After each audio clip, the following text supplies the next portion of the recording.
Welcome back. We're continuing the news. This evening, the story of how the business of a registered water sports company in St. Ann has taken a nosedive, while a few unregistered persons providing the same service are raking in lots of dollars without paying any fees. Kirk Wright has that story.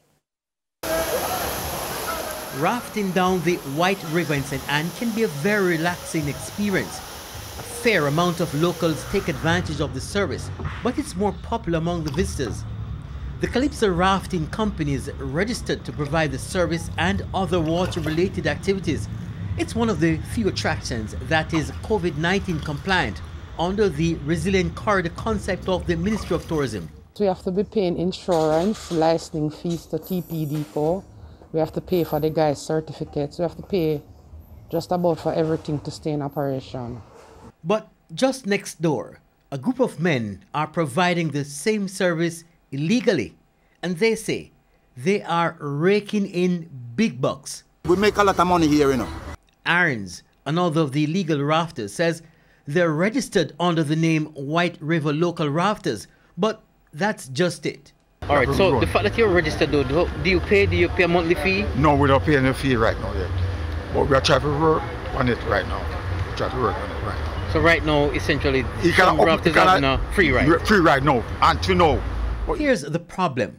When visitors arrive asking for CALYPSO rafting, they're redirected to the illegal rafters. TEZAN CRAWFORD, operations manager at the CALYPSO rafting company, says that's been happening for 5 years now. It has got way worse because there are different men coming in to the same site, which is illegal. First time you used to have probably about 5 or 6 of them. Now it's more than 20 of them, 30 of them down there. The illegal rafters hustle to get visitors on their raft. It's how they make a living.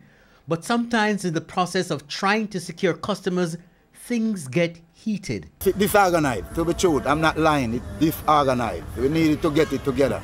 While we were there, we observed when a visitor slipped and fell into the water while the rafters were fussing about who should get what. If somebody is injured on your raft now, falls over, injure themselves, somebody might probably drown.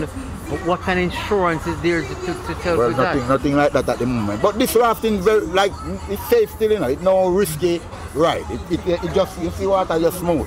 But I understand anything can happen. CALYPSO rafting also says that the persons who use the illegal rafters are cheated out of the full experience because they can only take the visitors halfway up the river, while CALYPSO rafting take them along the entire stretch. I decided to take a trip down the river to see exactly what the experience is like.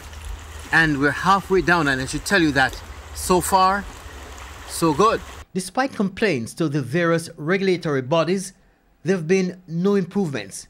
They started having the water police come on the river to catch them.